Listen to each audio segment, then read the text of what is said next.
This used to be associated with Michael Jordan. Now it's associated with Caitlyn Clark because everyone who tries to guard Cece winds up doing this. And that includes practice players for the Indiana Fever. Obviously, Caitlyn Clark should be able to get the best of practice players, but nonetheless, this was pretty funny. The Fever shared this video, and you could see Caitlyn Clark making a ridiculous shot from the corner. And dude, like, yeah, what's going on here? What do I do about that? Can't really stop that. Not really guardable. Now you know, if you didn't know before.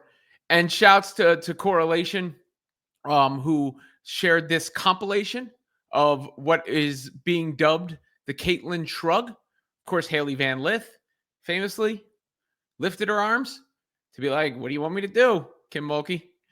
And you got Pow Pow there from very recent. I don't know if that counts for Angel Reese and the practice player. I think we saw it from the Brazil coach the other day as well. So just yet another meme created by Caitlyn Clark. Now the games get real and they get serious. And speaking of Angel Reese, Caitlyn Clark, Angel Reese, Fever, Sky coming up. WNBA season opener for both teams. And I do consider it a rivalry. We've talked about them together for the longest time. They've played in important games. There's always extra hype when they play. But when you think of the specific matchup, I do believe that the Sky will be much improved. And Fever coach Stephanie White talked about keeping them off the boards. You know, that was her concern, is keeping the Sky bigs off the boards. Of course, that meaning Reese and Camila Cardoso, who figures to be a bigger part of the Sky offense this year, especially with Courtney Vandersloot running the show. Now, ultimately, I don't know if the Sky have the horses to keep up with the Fever. I don't know if the Sky can keep up with the Fever in transition. And of course, we've seen what we've seen from Caitlyn Clark so far and the variety of scoring around her. So I think their firepower will be just too much. But it's fireworks whenever these two teams meet up. So there you have it. When it comes to that, some other news around the WNBA today. The Valkyries set their roster, the inaugural roster for the Golden State Valkyries has been announced.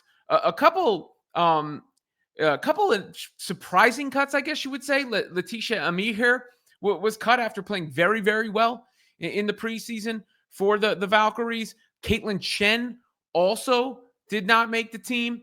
And some people were probably caught off guard by that just because she had so much UConn fan support. I don't know how shocking that roster move is in a vacuum, but nonetheless, when she scored that first basket for them in the preseason, that place lit up. So you could make the argument at that point in time that the Valkyries were going to keep Chen for the crowd support. But they go into their first season with Tiffany Hayes and Kate Martin and Kayla Thornton as perhaps the most noteworthy players.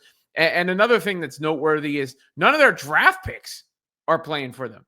You know, the player they picked at 5th, Utite, is overseas. Then they cut Cheyenne Sellers and they cut Caitlin Chen. So the Valkyries going with players they brought over in the expansion draft and signed otherwise. Here's the official roster as shared by the team. You have it right there. Van Loo is a big player for them too.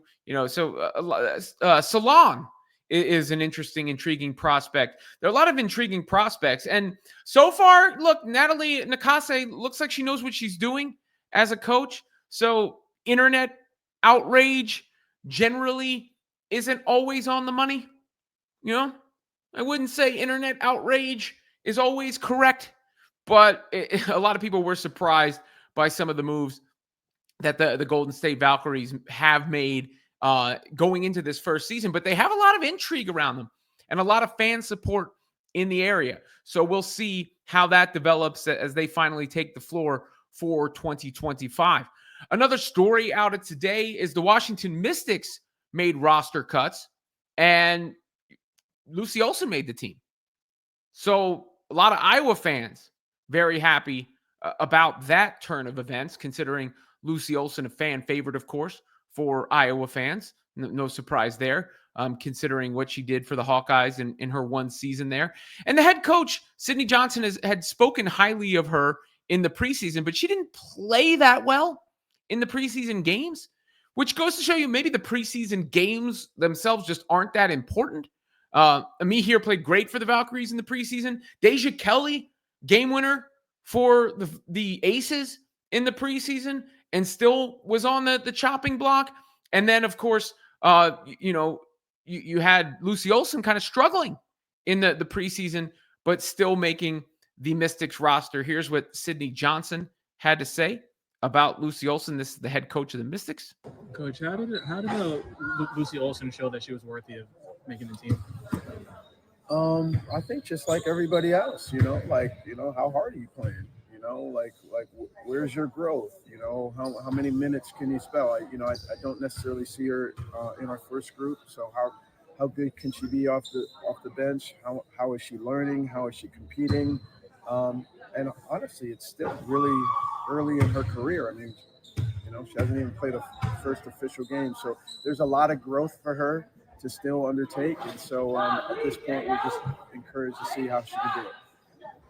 Lucy Olsen coming off the bench, heard it there first. I don't think you can take that any other way, of course, other than Lucy Olsen coming off the bench for the Washington Mystics after making the team.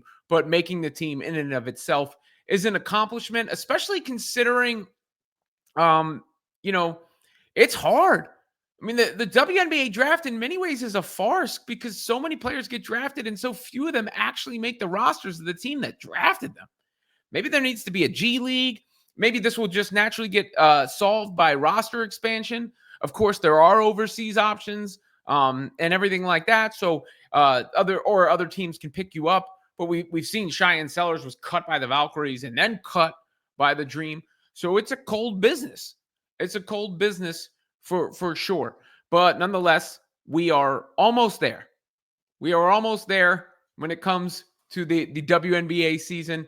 We have made it so close, but so far away. Please like and subscribe to the channel if you like what you see, and continue to keep you updated on everything as it goes along. But I like these, sometimes the summation of all of the day's goings-ons as well. So, I can be efficient with it. Like the Fever are hoping Caitlyn Clark is more efficient with her shooting. I saw some numbers in an ESPN piece earlier today, and her catch and shoot 3 numbers were actually way higher than her pull-up 3 numbers, which goes to show you maybe why Stephanie White wants her off the ball a little bit more at times so that she can catch, fade, hit, and leave a shrug.